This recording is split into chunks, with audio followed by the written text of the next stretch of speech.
ایک رات حضرت ابراہیم علیہ السلام نے ایک خواب دیکھا کہ اللہ پاک کی طرف سے انہیں اشارہ ہوا، اے ابراہیم، اپنی سب سے عزیز ترین ہستی اپنے بیٹے حضرت اسماعیل علیہ السلام کو اللہ کی راہ میں قربان کرو۔ مسلسل 3 دن آپ علیہ السلام کو یہ خواب نظر آیا تو آپ علیہ السلام کو یقین ہو گیا کہ یہ اللہ پاک کا حکم ہے اور ان کے لیے اس حکم کی تعمیل فرض ہے۔ تیسرے روز خواب دیکھنے کے بعد جب صبح بیدار ہوئے تو آپ علیہ السلام نے اپنے اس خواب کا ذکر اپنی زوجہ اول یعنی بی بی سارہ سے کیا۔ اس کے علاوہ بھی آپ علیہ السلام ہر معاملے میں بی بی سارہ سے ہی مشورہ کیا کرتے۔ آپ علیہ السلام نے کہا، مجھے حکم ہوا ہے کہ میں اپنے بیٹے کو اللہ کی راہ میں قربان کر دوں اور میں حکم خداوندی کو بجا لانے کے لیے پوری طرح تیار ہوں۔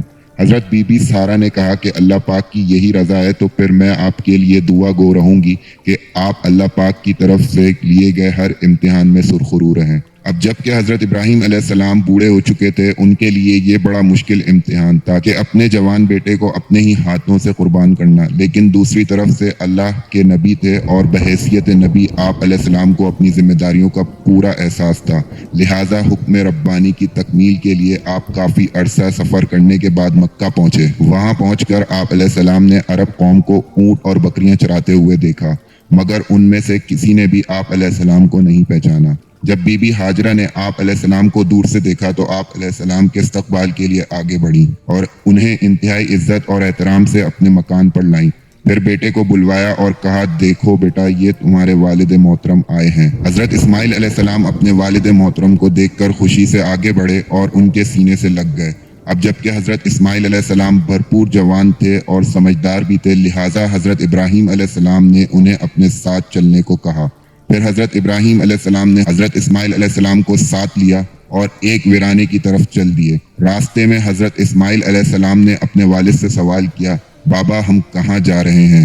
اس پر حضرت ابراہیم علیہ السلام نے اپنے بیٹے کو اپنا خواب سنایا۔ حضرت اسماعیل علیہ السلام نے والد سے کہا، والد محترم، یہ تو میرے لیے بڑی سعادت کی بات ہے کہ میں پروردگار عالم پر اپنی جان قربان کروں۔ آپ علیہ السلام ویسے ہی کریں جیسا کہ آپ کو حکم دیا گیا ہے۔ میں اس قربانی کے لیے بخوشی تیار ہوں اور اس کام میں آپ مجھے انشاءاللہ ثابت قدم اور صابر پائیں گے۔ پھر حضرت اسماعیل علیہ السلام کو ان کے والد نے زمین پر لٹایا اور اپنی آنکھوں پر پٹی باندھ لی۔ ان دونوں کے اس عمل کے دوران وہاں شیطان بھی موجود تھا اور ان کے دلوں میں وسوسہ ڈال رہا تھا، جس کے نتیجے میں حضرت ابراہیم علیہ السلام نے 3 پتھر شیطان کو مارے اور اس سے کہا، تم ہمیں بہکا نہیں سکتے۔ اسی کی یاد تازہ کرتے ہوئے حج کے دوران ہر سال شیطان کو پتھر مارے جاتے ہیں۔ پھر حضرت ابراہیم علیہ السلام نے آنکھوں پر پٹی باندھی تاکہ جو کچھ وہ کرنے لگے تھے وہ دیکھ نہ سکیں، کیونکہ یہ ایک دل ہلا دینے والا منظر تھا۔ پھر آپ علیہ السلام نے چھری نکالی اور اس کو بیٹے کے گلے پر رکھ دیا۔ یہی وہ لمحہ تھا جب زمین کے ساتھ عرش بھی ہل گیا۔ زمین سخت ہو چکی تھی، چھری چلنے والی ہی تھی کہ خاموشی کا سینہ چیرتے ہوئی گونجدار آواز سنائی دی، اے ابراہیم، بے شک ہم نیکی کرنے والوں کو اچھا بدلہ دیتے ہیں۔ یہ تمہارا امتحان تھا جس میں تم دونوں کامیاب ہوئے۔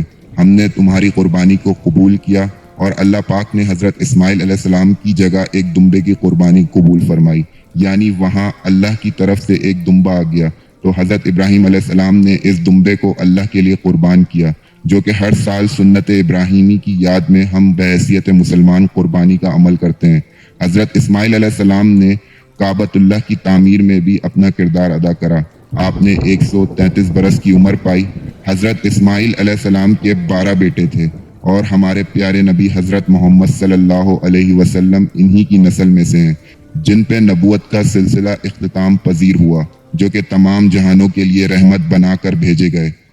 لاکھوں کروڑوں بار سلام ہو ہمارے نبی حضرت محمد صلی اللہ علیہ وسلم پہ اور ان کی آل پہ۔ اور یہاں پہ ہماری اس ویڈیو کے ٹاپک کا اختتام ہوا جاتا ہے۔ اگر آپ کو میری یہ ویڈیو پسند آئی ہو تو اس ویڈیو کو لائک کریں اور اپنے دوستوں کے ساتھ شیئر کرنا نہ بھولیں۔ اب میں ملتا ہوں آپ سے انشاءاللہ اگلے کسی انٹرسٹنگ ٹاپک کے ساتھ، تب تک کے لیے اپنا بہت خیال رکھیے گا۔ فی امان اللہ۔